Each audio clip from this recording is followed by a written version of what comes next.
सर्वेभ्यो नमो नमः।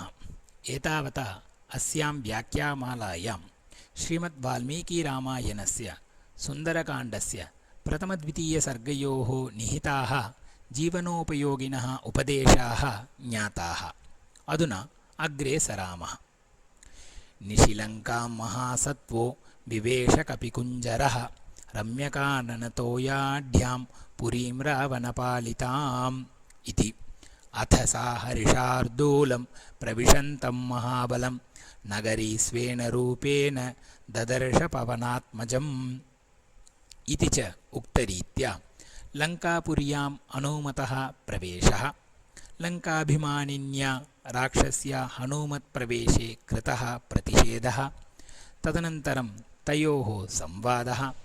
ततः हनूमतः स्वरूपं ज्ञातवत्या राक्षस्या हनूमतः लङ्कापुरी प्रवेशे कृतः आमोदश्च वर्णितः। पूर्वं हनूमान् त्रिकूटस्य तटे स्थित्वा लङ्कां दृष्ट्वा विस्मितो बभूव।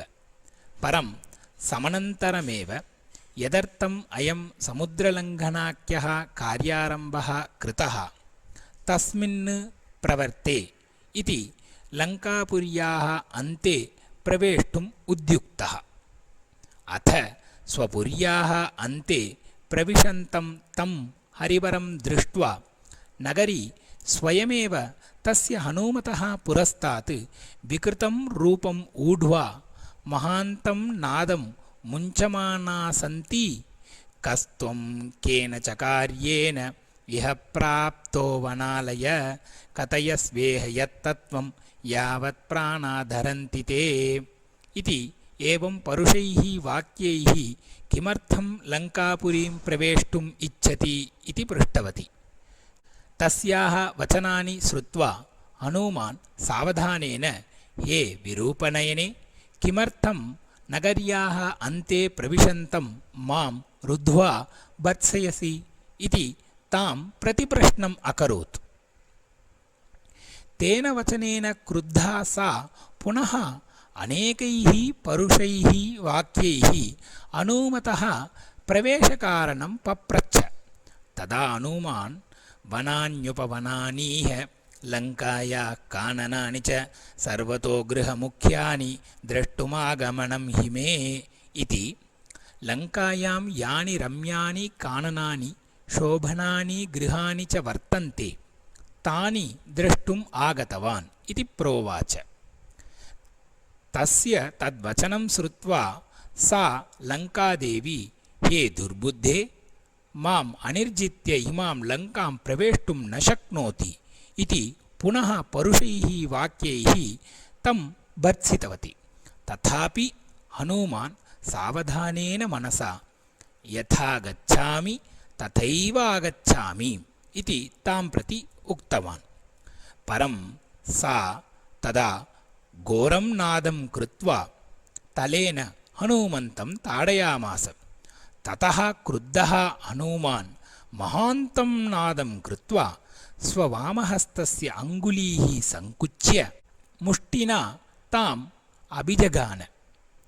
परं स्त्री इति कृत्वा अत्यन्तं क्रोधं न ददर्श। सा तेन प्रहारेण भूमौ पपात। ततः हनूमतः स्वरूपं ज्ञात्वा सुमहाबाहो प्रसीद मां त्रायस्व इति क्षमां प्रार्थितवती। किञ्च यदा भवत्सदृशः कश्चन वानरः त्वां स्ववशम् आनयेत् तदा राक्षसानां विनाशः समारब्धः इति ज्ञेयः इति पुरा ब्रह्मणा प्रदत्तवरविषये च प्रोक्तवती। तदनन्तरं तत्प्रविश्य हरिश्रेष्ठ पुरीं रावणपालितां विधत्स्व सर्वकार्याणि यानि यानीह वाञ्छसि इति सानन्दं हनूमतः लङ्कापुरीप्रवेशे आमोदं चकार। यानेव विषयः वर्तते तृतीये सर्गे। अस्मात् किं ज्ञातुं शक्नुमः इति चेत् उच्यते। आदौ किमर्थं नगरीं प्रवेष्टुम् इच्छसि इति हनूमन्तं यदा पृष्टवती तदा हनुमान् लङ्कायाः काननानि द्रष्टुमीहे इति प्रोक्तवान्। वस्तुतः सीतान्वेषणार्थमेव नगरीं प्रवेष्टुं यतते स्म। परं काननानि द्रष्टुम् इति किमर्थम् उक्तवान् इति चेत् कारणं वर्तते। कार्यं कर्तुं प्रवृत्तस्य कस्यचित् तन्मध्ये कश्चित् सहायं कर्तुम् आगच्छेत्, कश्चित् विघ्नं समुत्पादयेत्, कश्चिच्च कार्यस्य नाशमेव कुर्यात्। अतः मध्ये प्रवृत्तस्य किम् उद्देश्यं, तस्य स्वभावः कः, किमर्थं मध्ये प्रवर्तते इति ज्ञात्वा तदनन्तरमेव स्वलक्ष्यं ब्रूयात्। अत एव खलु आचार्यः चाणक्योऽपि मनसा चिन्तितं कार्यं वचसा न प्रकाशयेत्, मन्त्रेण रक्षयेत् गूढं, कार्ये चापि नियोजयेत् इति कथयति। तदर्थः जीवः स्वमनसि चिन्तितं कार्यं वचसा बहिः न प्रकटीकुर्यात्। मननं कुर्वन् तस्य रक्षां विधाय चिन्तितं कार्यं सुष्ठु सम्पादयेत् इति। अत एव हनुमानपि स्वस्य कार्यं मनसि निधाय तस्य विघ्नो वा विघातो न स्यात् इति विचिन्त्य काननानि द्रष्टुम् आगतवान् इति उक्तवान्।